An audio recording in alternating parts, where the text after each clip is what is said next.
La segunda venida de Cristo es un concepto, un mensaje, una profecía de vital importancia para nosotros los cristianos. Pero lo sorprendente es que para los discípulos ese no era un concepto que ellos conocían. Ellos no sabían acerca de la segunda venida de Cristo, ellos estaban pendientes de la primera venida de Jesús, de su entrenamiento para el ministerio y de la obra que iban a realizar cuando Jesús los mandaba. Pero Jesús tenía que decirles a ellos acerca de esa segunda venida, acerca del fin del mundo y también acerca de los eventos que iban a ocurrir en Jerusalén no muchos años después. Era un mensaje complicado, un mensaje de gran importancia, un mensaje que ha llegado hasta nuestros días y se ha convertido en la gran esperanza del cristiano. Pero para que la segunda venida de Jesús tuviera sentido, para poder tener éxito en su labor de salvación, Jesús tenía que asegurarse que los discípulos entendieran los puntos importantes acerca de la cultura cristiana. Y hoy vamos a hablar acerca de esos mensajes que Jesús le dio a sus discípulos y del énfasis que puso en ellos. Y esperamos que la lección de hoy sea una gran bendición para todos ustedes. Querido hermano Johnny, un placer estar contigo aquí en Perspectiva Bíblica. Es un placer verdaderamente, Rafael, compartir. Siempre me encanta estudiar la Biblia contigo. Tenemos la oportunidad de aprender juntos. Amén. Y con nuestros participantes del programa, debemos clamar primero la presencia de Dios en nuestro medio. Amén. Amante Dios, al estudiar la palabra santa, graba en nosotros la justicia de tu nombre. Ayúdanos a presentar el carácter tuyo y que aunque somos pecadores imperfectos, Rafael y yo, podamos representarte a través de tu misericordia y del estudio de la Biblia. En el nombre de Jesús oramos. Amén. Amén. Amén. Comenzamos el estudio de hoy con los primeros versículos del capítulo 23 de Mateo. Leamos. Versículo 1. Entonces habló Jesús a la gente y a sus discípulos diciendo: en la cátedra de Moisés se sientan los escribas y los fariseos. Así que todo lo que os digan que guardéis, guardadlo y hacedlo. Pero no hagáis conforme a sus obras, porque dicen, pero no lo hacen. Atan cargas pesadas y difíciles de llevar, y las ponen sobre los hombros de los hombres, pero ellos ni con un dedo quieren moverlas. Bueno, aquí comienza Jesús hablando acerca del contenido de las enseñanzas de los escribas y los fariseos. Él habla diciendo que en la cátedra de Moisés se sientan ellos, o sea, sí, como para enseñar las enseñanzas de Moisés. Dios le dio a Moisés mensajes, Moisés se lo dio a Josué, Josué a los profetas a los fariseos, o sea que hay una continuidad de estos mensajes. Y estos fariseos eran custodios de las enseñanzas de Dios para transmitirlas al pueblo. Johnny, esa misma situación se encuentra hoy en día en la iglesia. Nosotros somos custodios de la palabra de Dios. Ya no estamos diciendo que como pastores tenemos una transmisión directa a través de Moisés hasta nuestros días, pero sí tenemos la Escritura, tenemos los mensajes revelados por Dios a sus siervos, los profetas, a sus siervos, los evangelistas del Nuevo Testamento, y estos mensajes que se contienen aquí son los mensajes que nos dicen a nosotros cómo practicar nuestra religión. ¿Qué importancia tiene, Johnny, lo que tú como pastor enseñas con respecto a lo que dice la Escritura? Es tan triste, Rafael, la experiencia de los dirigentes del pueblo de Israel y cómo ellos fracasaron. Esto en Hechos, el capítulo 15, en los discursos que se hicieron en el primer concilio de la iglesia, el concilio de Jerusalén, encontramos allí las palabras, cómo ellos ponían cargas que nadie podía llevar. Y por eso el concilio rompió con las tradiciones antiguas de las leyes de Moisés. Nosotros hoy en día, Rafael, tenemos el mismo peligro. Podemos estar poniendo cargas de las lecturas inspiradas que tenemos y que hemos heredado, y no estar cumpliendo el propósito real, porque ellos no estaban sacándolo del aire, lo que estaban diciendo, era leyendo la Escritura y aplicándolo de maneras erradas. Tú y yo podemos estar haciendo lo mismo. Esta reprensión que le dio Jesús a los fariseos y a los sacerdotes, también me toca a mí y te toca a ti, Rafael, y a todo maestro de la iglesia. Todo el que se pone como maestro de la iglesia tiene que leer estas palabras y estar seguro que lo que está enseñando es para adelantar el evangelio del reino de Dios y no agendas de lecturas bíblicas que no son el propósito de Dios. Bueno, Johnny, hay un pasaje en Pablo, en Romanos, donde dice: de manera que la ley a la verdad es santa y el mandamiento santo, justo y bueno. Sí. Podemos interpretar esto como diciendo que los mandatos de Dios para nosotros, las revelaciones de Dios para nosotros son buenos, son justos, son santos. Deben de producir en nosotros paz, alivio, esperanza, tranquilidad, ánimo para enfrentar las dificultades de la vida. Pero Johnny, aquí parece lo que Jesús condena de lo que estaban haciendo los fariseos es y el pasaje que tú leíste es donde Pedro o Santiago estaban denunciando de poner pesados yugos sobre las personas. Es el hecho de que la religión la podemos enseñar en una forma que influye positiva o negativamente en la gente. ¿Cuál es la diferencia? La diferencia está en el espíritu. El espíritu de la ley es el amor. Amar a Dios sobre todas las cosas, amar al prójimo como uno mismo. Si nosotros pensamos que el propósito de la ley es cumplirla con el propósito de ganar la salvación, entonces no tenemos el espíritu del amor. El propósito de la ley es mostrarnos la calidad de vida, la mejor manera de vivir, no mostrarnos la manera de ganar la salvación.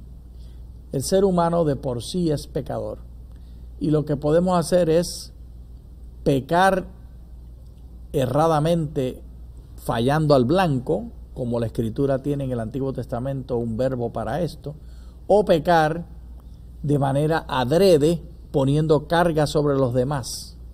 Dios no desea que pequemos, pero si vamos a pecar, es mejor pecar errando al blanco y no poniéndole carga a los demás que no se pueden llevar. Esto quiere decir, Rafael, esto es muy sencillo, lo que quiere decir es amor y justicia. ¿Misericordia? Amén. La justicia, cuando hablo de justicia, quiere decir hacer justicia.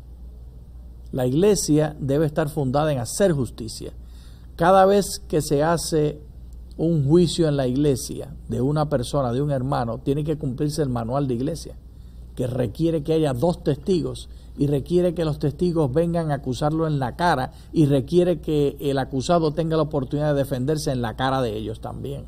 Si eso se hace, Rafael, no se juzga a nadie en la iglesia, pero por subterfugio y de manera ilegal, no cumpliendo los manuales el manual de la iglesia, se acusa a personas y la junta de la iglesia en secreto vota y después anuncian. Y el manual dice que hay oportunidad de defenderse en la junta y hay oportunidad de defenderse en la reunión de negocios. Bien, vamos a seguir adelante con los versículos 5 al 7, porque Jesús señaló algunos aspectos en la vida de estos sacerdotes que son como ejemplos para nosotros para evitar eso. Versículo 5. Antes bien, hacen todas sus obras para ser vistas por los hombres, pues ensanchan sus filacterias y extienden los flecos de sus mantos. Aman los primeros asientos en las cenas, las primeras sillas en las sinagogas, las salutaciones en las plazas, que los hombres los llamen Rabí, Rabí. Bien, Johnny, aquí está hablando acerca de ese aspecto de ostentación, porque si hay una cosa que nosotros captamos en muchos pasajes del Nuevo Testamento es que estos sacerdotes les gustaba hacer apariencia de santidad, ya sea dando ofrendas, ya sea llegando a algún lugar, ya sea en la posición donde se sentaban, la forma como se vestían, la forma como hablaban, que no se relacionaban con la gente que ellos consideraban gente mala. Para ellos era muy importante ese aspecto de ostentación. ¿De dónde viene eso? El corazón humano es corrupto, Rafael. El orgullo. El pecado de Satanás fue mirarse al espejo y verse demasiado bonito, pensarse suficientemente bueno, pensarse que merecía más de lo que Dios le estaba dando. Imagínate, ser el número 1 entre todos los creados y querer ser más que eso, lo único que le quedaba era ser Dios. Y lamentable y desgraciadamente el ser humano ha desarrollado filosofías para hacerse Dios. Y esto puede ocurrir en la iglesia con pastores, con miembros, con ancianos, con diáconos, con cualquiera. Si usted se cree muy bueno por la verdad que tiene o por el conocimiento que tiene, el diablo ya lo está agarrando del pescuezo, del cuello, y lo lleva derechito al infierno. Nosotros hemos siempre de pensar que no hay bueno ni uno. El único bueno es Dios. Y si pensamos eso, Rafael, nos tratamos con amor unos a otros. Y me alegra, Johnny, que sacaste eso, porque muchas veces cuando nosotros estamos leyendo sobre estos fariseos y las condenaciones que hace Jesús o que señala pecados, pensamos y tomamos a los fariseos como la bolsa de practicar, de pegarle golpes, y pensamos que son ellos, cuando todas estas enseñanzas están realmente allí para nosotros vernos en el espejo. Correcto. Porque si hay algo que le gusta al ser humano es aparentar la santidad, aparentar ser mejor de lo que es, tapar sus errores. Y no estoy diciendo que sea malo tapar nuestros errores y evitarlos, pero que ese amor a aparentar ser mejores, a ponernos en una posición más grande, a ser el mayor de todos, que siempre fue algo que Jesús estuvo luchando, porque esto está en contra de eso, de quién es el mayor en el reino de los cielos. Correcto. Y la enseñanza continúa en los versículos 8 al 12, porque si eso es malo, Jesús también quiere que sepamos lo que sí es bueno. Leamos el 8. Pero vosotros no pretendáis que os llamen rabí, porque uno es vuestro maestro, el Cristo, y todos vosotros sois hermanos. Y no llaméis Padre vuestro a nadie en la tierra, porque uno es vuestro Padre, el que está en los cielos. Ni seáis llamados maestros, porque uno es vuestro Maestro, el Cristo.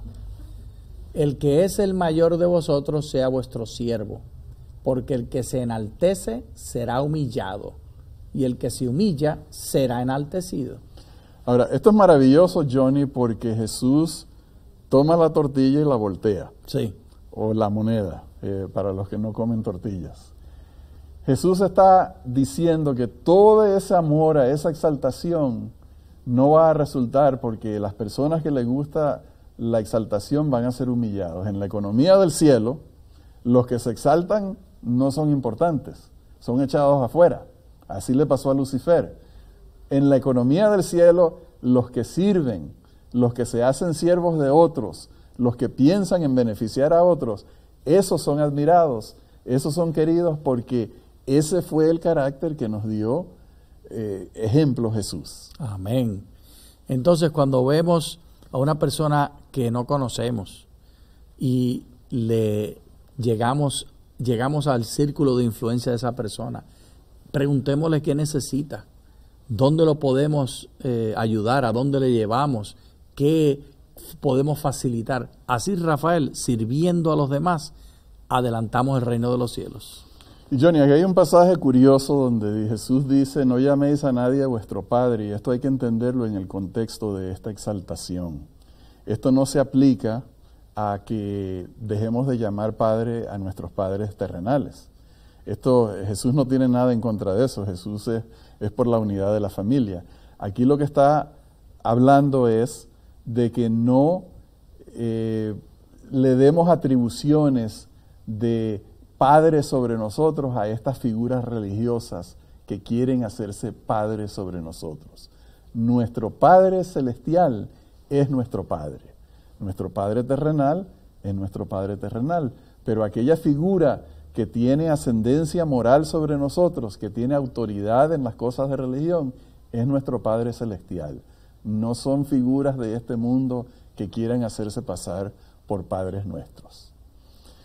Entonces vamos a pasar ahora al siguiente pasaje que se encuentra en Mateo 24, porque Lo que sigue en el capítulo 23, Johnny, es una cantidad de pronunciamientos en contra de las prácticas que hacen los fariseos.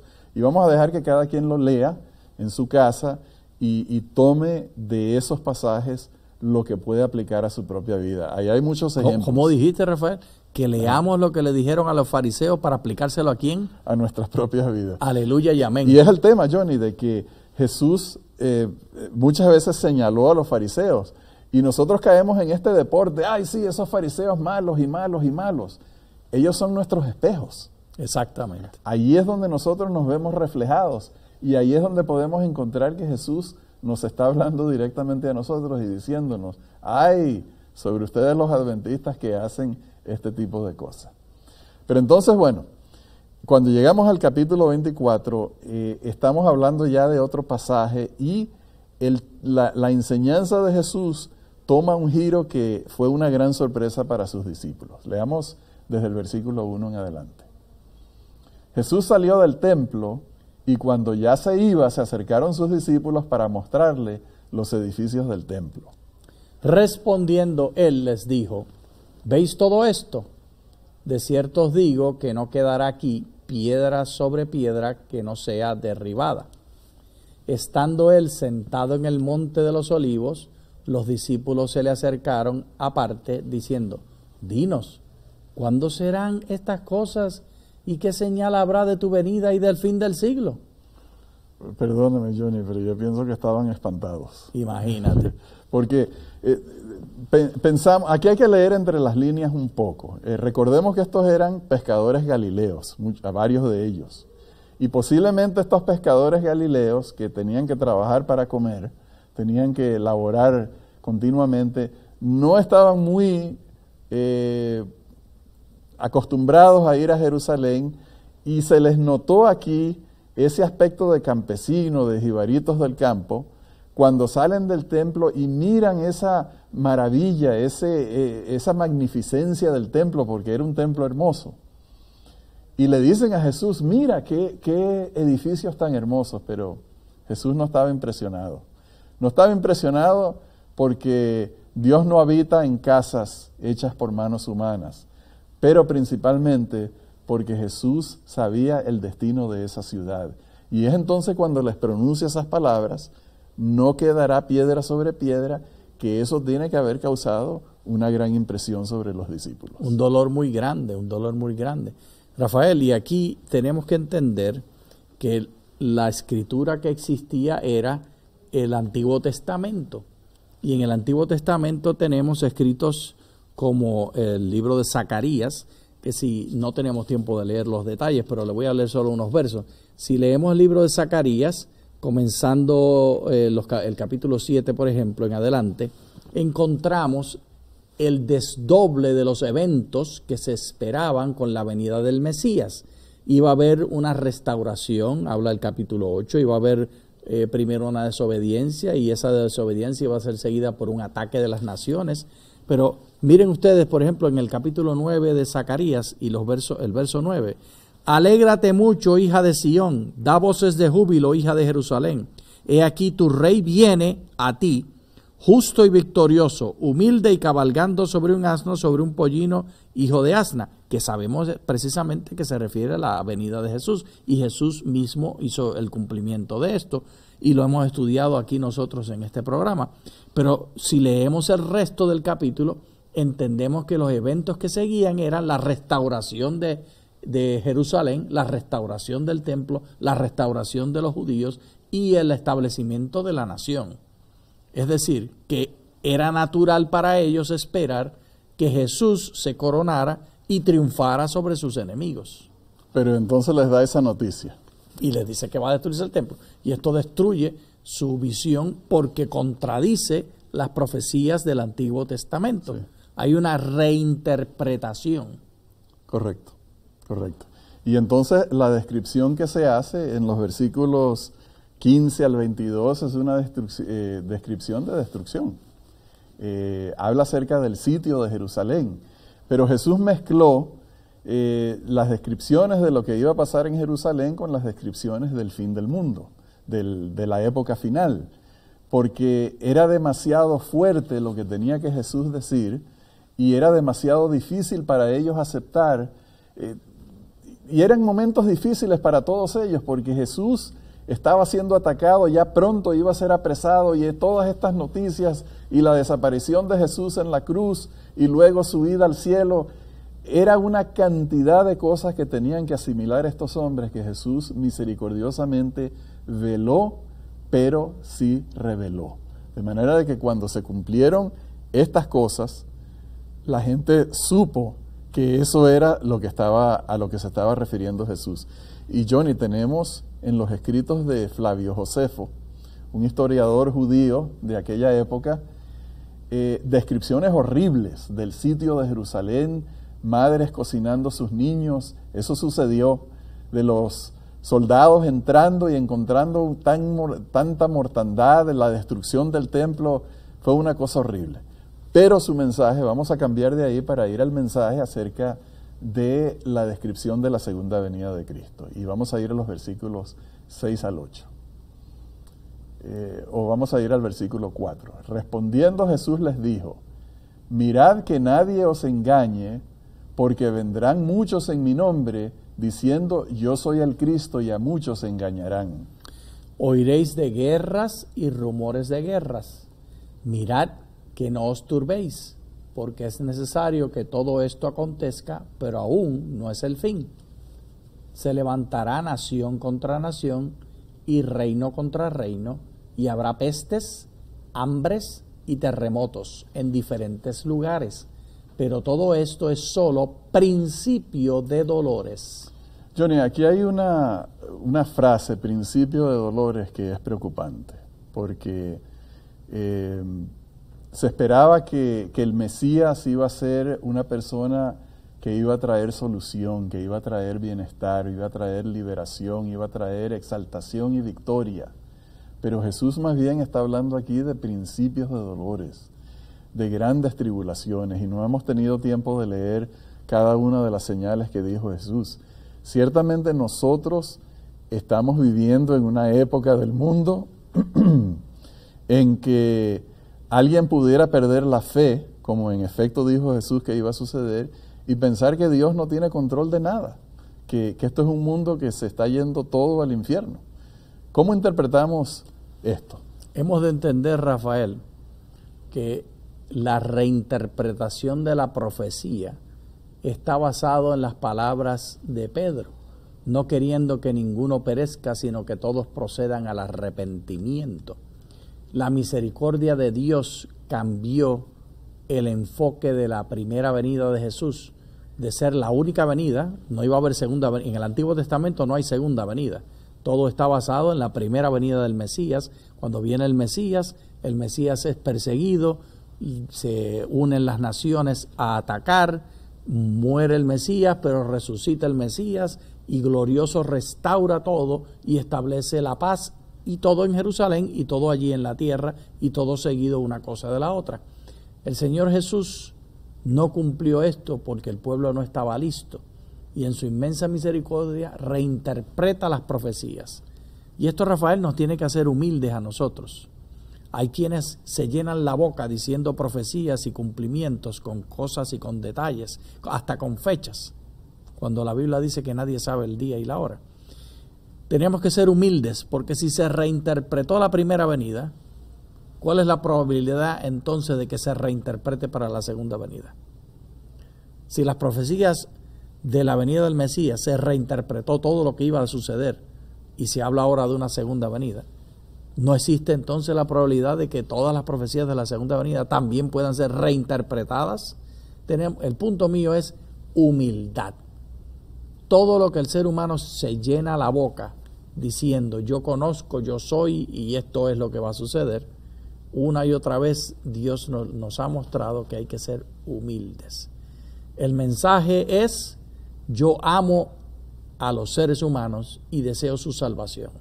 Ese es el resumen. Amén. Vamos a ver el siguiente pasaje, los versículos 29 al 31. Inmediatamente después de la tribulación de aquellos días, el sol se oscurecerá, la luna no dará su resplandor, las estrellas caerán del cielo y las potencias de los cielos serán conmovidas. Entonces aparecerá la señal del Hijo del Hombre en el cielo, y todas las tribus de la tierra harán lamentación cuando vean al Hijo del Hombre venir sobre las nubes de los cielos, con poder y gran gloria. Enviará sus ángeles con gran voz de trompeta y juntarán a sus escogidos de los cuatro vientos, desde un extremo del cielo hasta el otro. Bueno, Johnny, aquí se nos dan varios mensajes. Número 1, Jesús viene por segunda vez. Amén. Esa es el ancla, un ancla de la fe del cristiano. Jesús viene por segunda vez. Las cosas que vemos en este mundo no son la realidad última de nuestras vidas. Aquí hay sufrimiento, aquí hay injusticia, aquí hay privación, aquí hay cosas que no se explican y no se pueden entender. Y finalmente aquí hay muerte en este mundo. Pero Jesús dijo que la realidad última, la más importante realidad de nuestras vidas, es que Él viene otra vez. Jesús dijo, nadie sabe el día y la hora. Ese es otro punto de gran importancia. Jesús dijo que tenemos que velar y que tenemos que estar listos para cuando venga Jesús. Será como ladrón en la noche. Queriendo decir ¿qué? Que no lo esperamos, que es repentino y que no es algo que nosotros podemos planificar. No pretendamos entender las profecías a tal punto que podemos planificar lo que debemos hacer, por quién debemos votar, o quién va a ganar, o quién es el importante, porque no podemos hacerlo. Será como ladrón en la noche que no se puede predecir. La preocupación nuestra tiene que ser, Rafael, por hacer la justicia. Hacer la justicia primero en nuestra casa, después en nuestra iglesia, y tercero con los vecinos nuestros, y después con el mundo donde vivimos. Bueno, eso es medio complicado, o sea, recordarnos en todos esos lugares, sencillamente hacer la justicia donde quiera que estemos. Amén. Cualquier Pero oportunidad. ha de empezar local, siempre tiene que ser local primero. Okay. Bien, queridos hermanos, estamos llegando al final de esta lección. Para la semana que viene tenemos la lección que se llama Los días finales de Jesús. Una lección triste, pero una lección que nos trae mensajes de esperanza. Les recordamos durante la semana ver los estudios bíblicos en Una pausa en el camino. Gracias por acompañarnos y Dios los bendiga abundantemente. Muchas gracias.